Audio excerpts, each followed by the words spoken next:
Solo los lugares excepcionales pueden crear alimentos sencillamente extraordinarios. Campo y Alma. Alimentos de calidad de Castilla-La Mancha.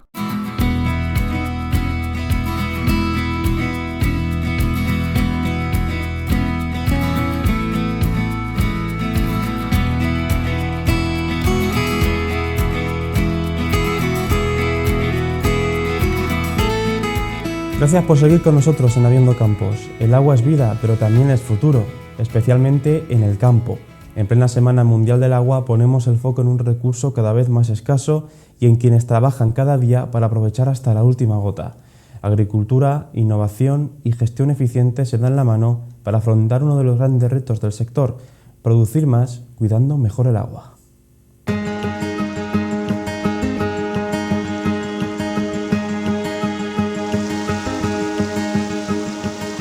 Soy Stefan Nolte, soy el técnico de la plataforma en defensa de las fuentes y bueno, estamos aquí en Riopar, en las orillas del río Mundo, justo aguas arriba de la confluencia con el río de la Vega, justo debajo de la piscifactoría, un lugar precioso como veis.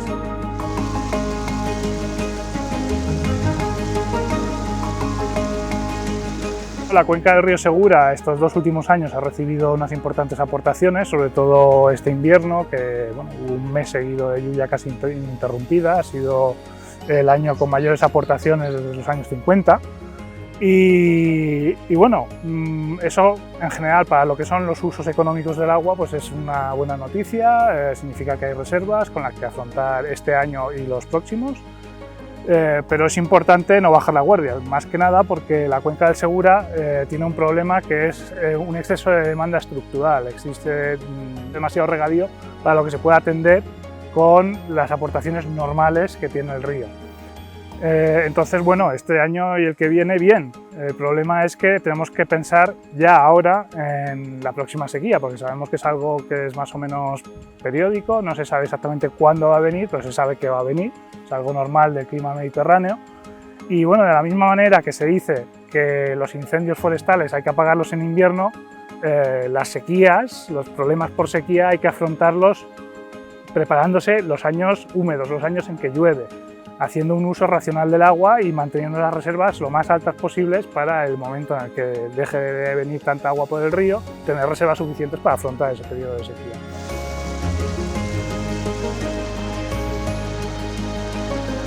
Hay unas medidas que son preventivas, que son en los años húmedos intentar mantener las reservas lo más alto posible, minimizando las demandas, ¿no? Haciendo cambios en el mosaico de cultivo, que las demandas de forma estructural sean más bajas. Pero luego, cuando empieza a asomar la sequía, cuando ya hay digamos unas precipitaciones por debajo de lo normal por un periodo más o menos largo de tiempo, entonces es cuando hay que ver exactamente qué se prioriza, ¿no?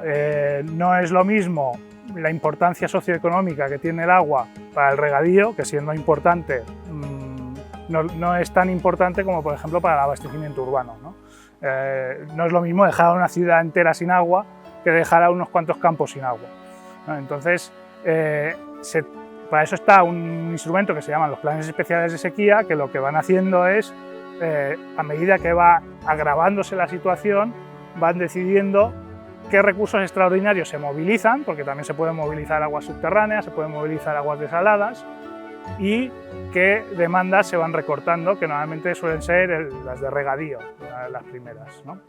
Ya llegado a una situación extrema, pues evidentemente en las propias ciudades, que tienen que contar con su plan municipal de sequía también obligatoriamente, pues cuestiones como por ejemplo ir bajando la presión del agua para que haya menos fugas en las tuberías, porque siempre hay algunas fugas, y luego ir haciendo cortes de determinados tipos de negocio, igual polígonos industriales, y eventualmente ya en casos muy extremos cortes a la población por determinadas horas, intentando que la gente utilice estrictamente lo necesario.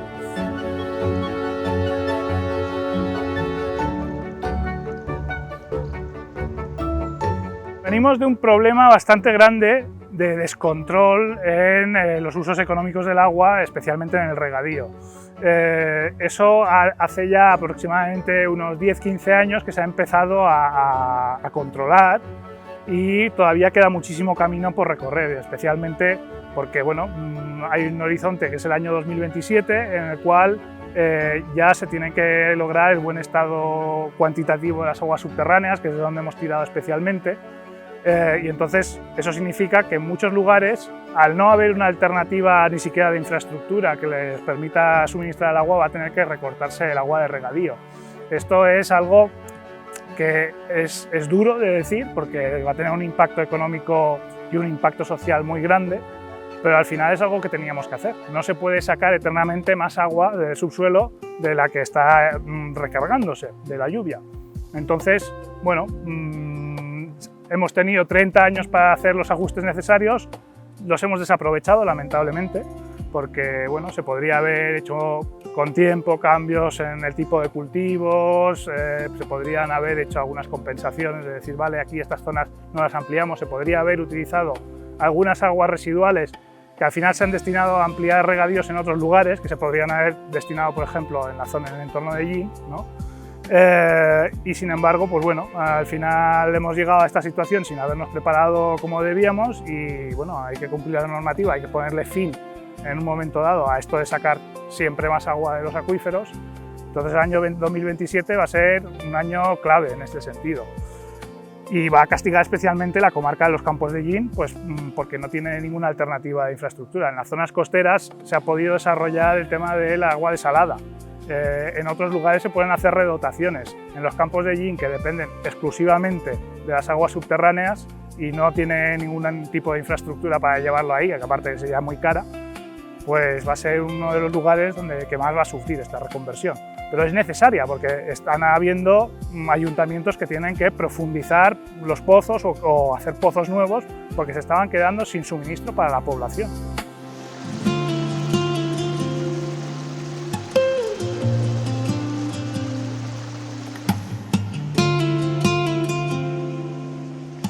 De hecho, el frenar la sobreexplotación, el poner orden en la explotación de los acuíferos, el intentar que vuelva a estar en una situación de equilibrio, eso ya está en la Ley de Aguas de 1986. Han pasado 40 años.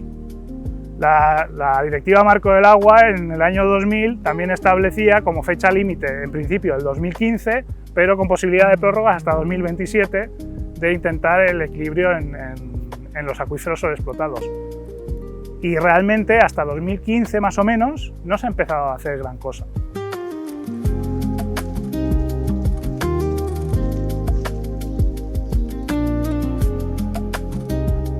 La cosa interesante de los inviernos con mucha lluvia es que recargan los acuíferos y los acuíferos al final son como una especie de embalse subterráneo. Entonces lo que hacen es retener el agua y la van soltando poco a poco. Esto significa que los inviernos que ha llovido mucho, aunque luego la primavera y el verano sean secos, sigue habiendo unas aportaciones muy importantes a los ríos y a los embalses que hemos construido los humanos, ¿no? Pero sí que es verdad que con esta época de abundancia, de altas aportaciones y de los embalses a niveles más o menos llenos, la Confederación Hidrográfica ha quitado todas las restricciones al riego. Esto quiere decir que la demanda también está siendo muy alta y está siendo a un nivel que está por encima de lo sostenible para nuestra cuenca, ¿no? Entonces, bueno, eso tiene un problema a largo plazo. Ahora mismo, pues bueno, seguimos manteniendo en torno al 50% de reserva en los embalses, pero si esto no se va corrigiendo en los próximos pocos años, nos veremos, como en nuestros periodos de sequía, con que los embalses van a estar a niveles prácticamente muy bajos o casi vacíos en el momento en el que llega la sequía, sin haber reservado agua para poder hacerle frente.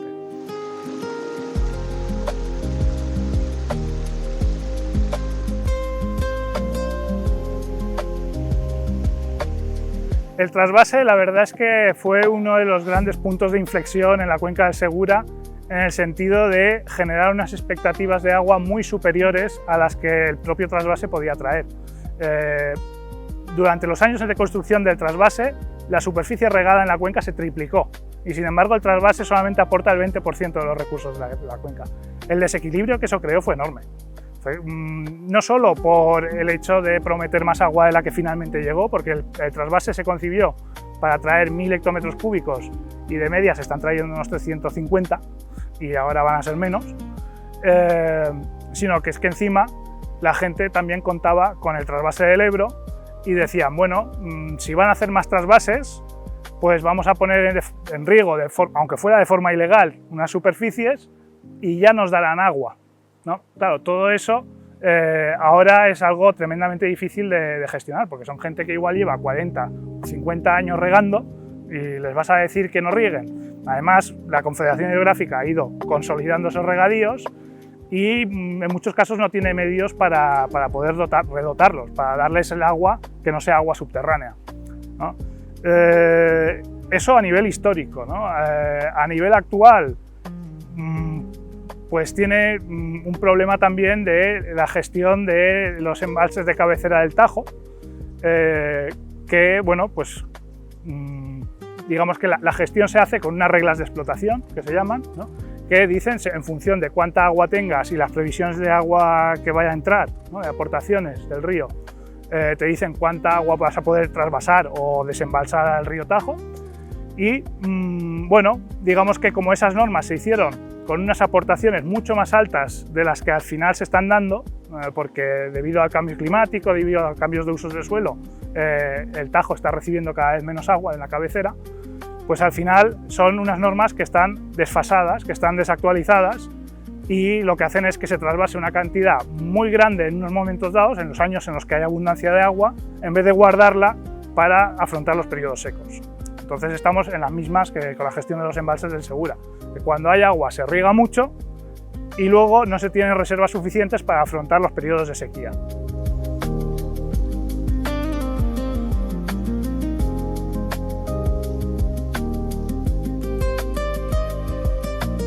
A ver, al final, el que gastes mucha de golpe y luego estés años de secos, o que la guardes para tener en los años secos, el agua total es más o menos la misma. El problema es cómo puedes planificar tú tus cultivos, porque vas a tener una incertidumbre muy grande, vas a hacer a lo mejor unas inversiones muy grandes para gestionar mucha agua en unos años y luego esa infraestructura la tienes infrautilizada otros años, ¿no? Entonces, a nivel de planificación, lo que interesa es que el aporte de agua sea el más regular posible, por eso construimos embalses, ¿no? Si no, podríamos coger todo el agua cuando hay las crecidas en invierno y llenar los campos y ya está, pero a nivel humano, a nivel de usos de agua en la agricultura, eso no es lo que interesa. Lo que interesa es guardar el agua precisamente cuando hay mucha para utilizarla cuando hay poca, ¿no? Evidentemente eso también tiene sus impactos a nivel ambiental, porque los ríos están acostumbrados a un régimen hídrico que es muy diferente del que nos interesa a los humanos.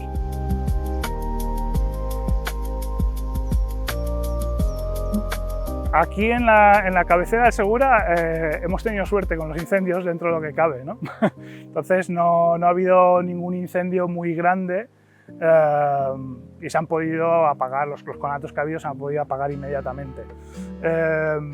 Sí que pues, ha habido años, como por ejemplo en el 2017, que hubo el gran incendio en Yeste, en el que además el embalse de la Fuensanta estaba tan vacío, en parte por la sequía, en parte por la gestión que estaba haciendo la Confederación Hidrográfica, que impedía a los hidroaviones tomar agua en la Fuensanta y utilizarla en la extinción del incendio. De todas formas, cuando un incendio se descontrola, muchas veces el papel que tienen los hidroaviones es muy limitado. Hay que esperar a que se encuentren unas condiciones meteorológicas más favorables y entonces es cuando realmente, sobre todo con medios terrestres, se puede luchar contra el incendio. Luego sí que es verdad también que los incendios forestales tienen un impacto sobre el agua muy grande. Primero de todo porque la ceniza impermeabiliza el terreno, entonces la lluvia no infiltra tanto en el suelo, corre por superficie, hay más erosión, se lleva las propias cenizas, las deja en el río, están muy cargadas de nutrientes, con lo cual hay un problema de contaminación muy grande dentro de las aguas del río. Y bueno, además, al desaparecer los árboles, pues ese problema ya no es solo por la ceniza, sino que en los años venideros, hasta que los árboles tengan la regeneración del bosque, pasen unos 10 años, hasta que eso haya crecido, sigue habiendo un problema de mayores crecidas y mayor riesgo de inundaciones también, porque tenemos aquí en la cabecera del Segura algunos pueblos que están en zona inundable, Río Par mismo y también Letur, por ejemplo.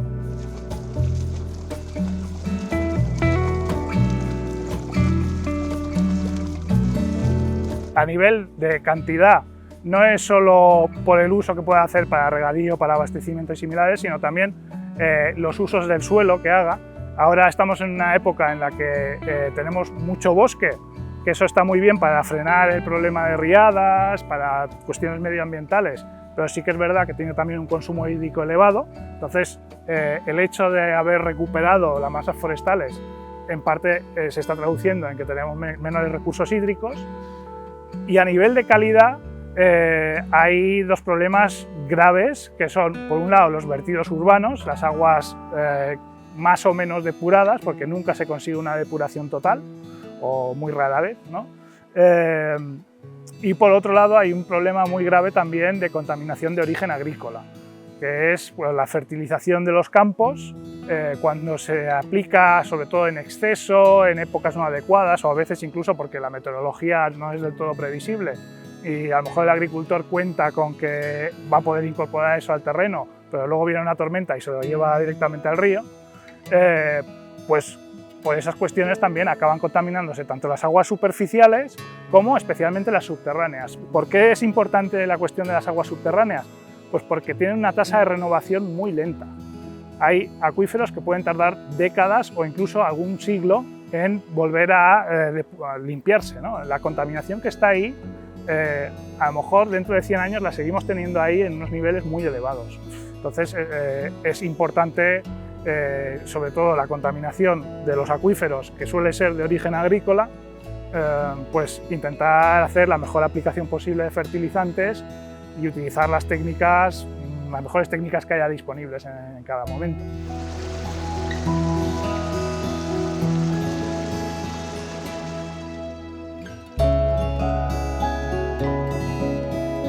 La cuestión del cambio climático con el agua es bastante más compleja de lo que parece. Hacer una modelización de cuál va a ser la evolución de las temperaturas del planeta y de diferentes partes del planeta es relativamente sencillo. Es un balance energético al final.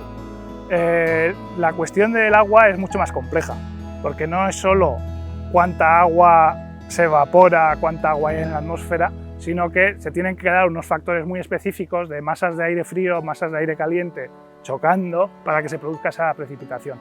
Entonces, los modelos climáticos están dando resultados con mucha más incertidumbre que no a nivel de temperaturas, ¿no? Eso como proyección. Observado, también hay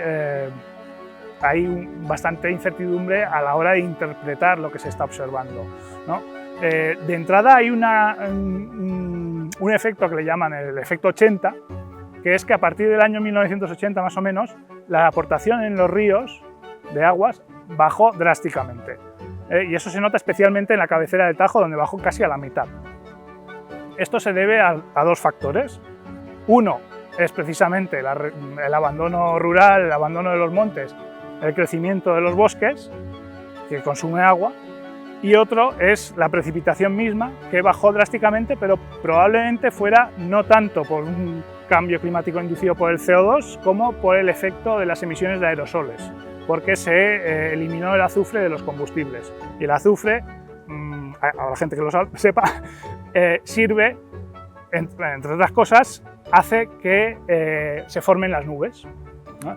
Pero también tiene un problema muy grave para la salud, por eso se prohibió el uso del azufre entre los combustibles, ¿no?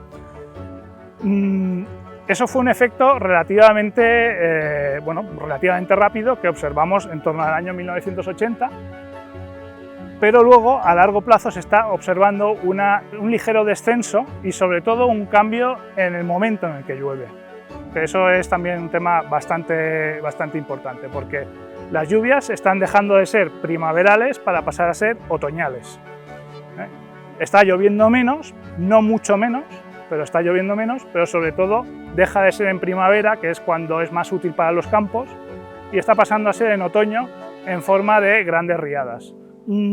¿Cuánto de eso es cambio climático? Es hasta cierto punto un poco difícil de saber. Se está observando que la falta de lluvias primaverales se debe sobre todo a que el anticiclón de las Azores se está expandiendo, se está haciendo más grande y está bloqueando el paso de borrascas atlánticas. Y a la vez está habiendo también por cambios en la corriente de chorro, que se está ondulando más estamos teniendo más episodios de danas y entonces más episodios en los que llega la humedad desde el Mediterráneo hacia el interior. De todas formas, es una cuestión que tiene muchísima incertidumbre. Lo que sí que sabemos es que bastante claramente es que con el aumento de las temperaturas, los campos, los bosques, nuestros regadíos van a necesitar mucha más agua, porque al final cuando hace más calor se evapora más agua. Entonces nos encontramos en un escenario en el que en principio parece que va a haber menos aportaciones, un 20% menos, un 40% menos, no se sabe exactamente, y a la vez los cultivos van a demandar un 15, un 20% más de agua que sin cambio climático. Entonces esta combinación es letal. Al final, en las zonas costeras eso se puede más o menos arreglar a base de desalación con un gasto energético muy grande y además a un precio muy elevado, pero en el interior no. En el interior no nos va a quedar más que adaptarnos a esta situación.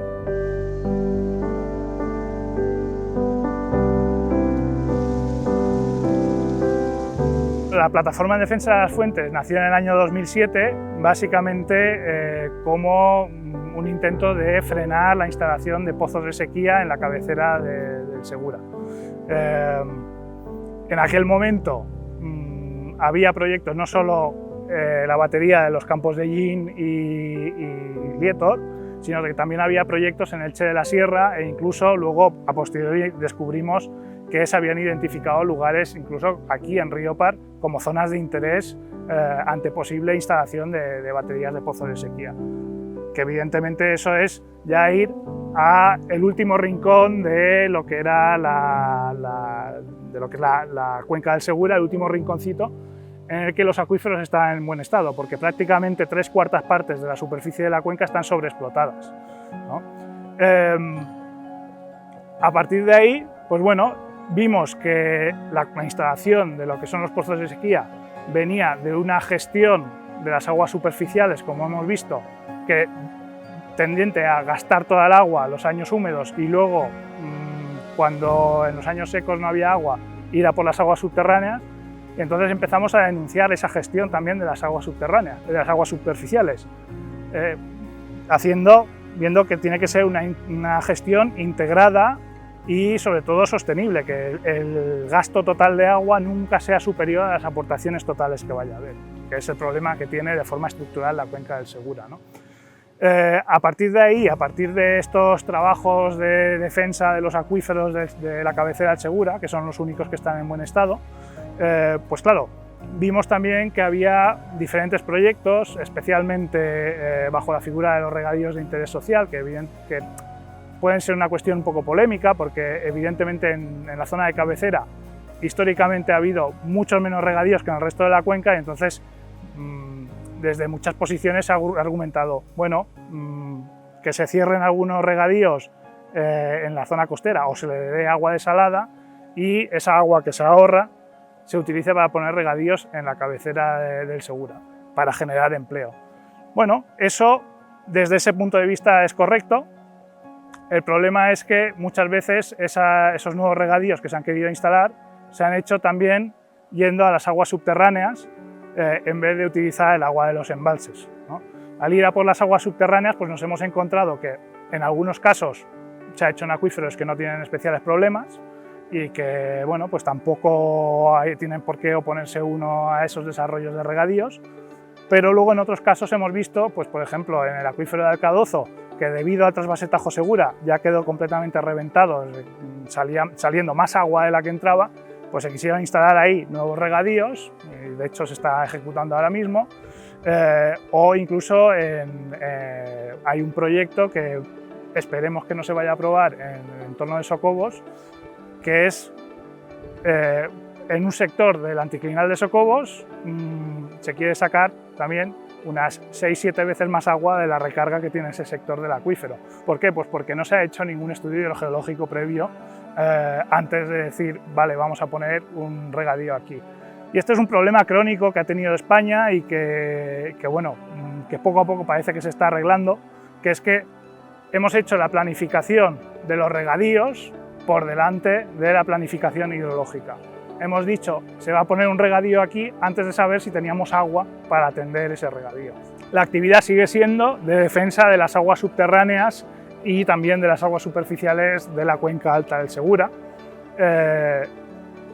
En buena parte intentando prevenir que la instalación de diferentes proyectos de regadío e incluso de pozos de sequía llegue a poner estos acuíferos en mal estado, pero también las aguas superficiales pues tienen toda una serie de problemas relacionados, por ejemplo, con la insuficiente depuración de las aguas residuales en los pueblos, porque son pueblos que económicamente no tienen mucho músculo, no pueden invertir en grandes instalaciones de depuración, y también que al ser pequeños, luego en verano, cuando viene la gran afluencia de gente, cuando viene el turismo, tienen picos de población muy altos que las depuradoras sencillamente no pueden depurar.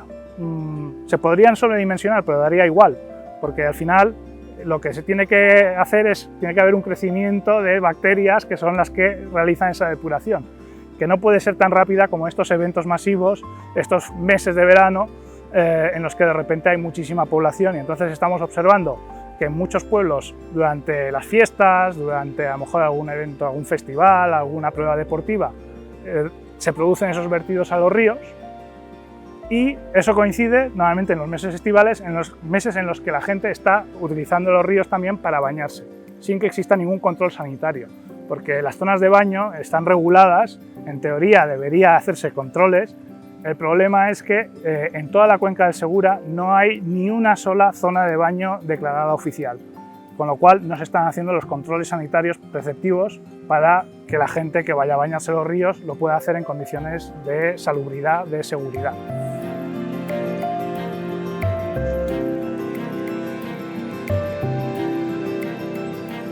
En los últimos años hemos visto una evolución en positivo, por lo menos a nivel de concienciación de los funcionarios que trabajan en la Confederación Hidrográfica, los técnicos, de la propia política.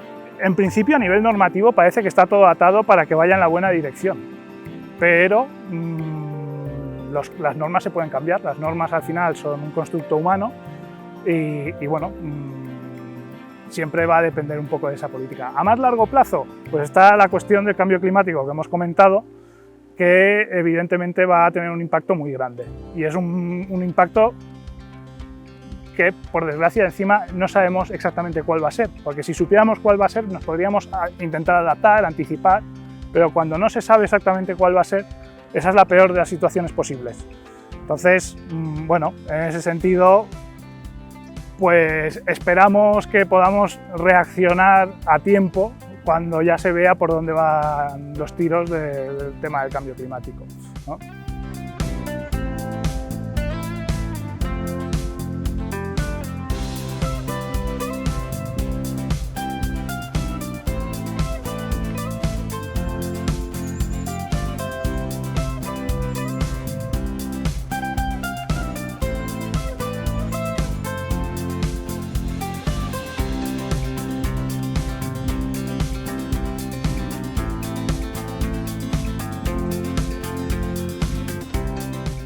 Y así finalizamos una nueva edición de Abriendo Campos. Les agradecemos que nos acompañen una semana más en esta aventura por los detalles más característicos del campo, así como la actualidad que rodea a nuestro sector agrícola.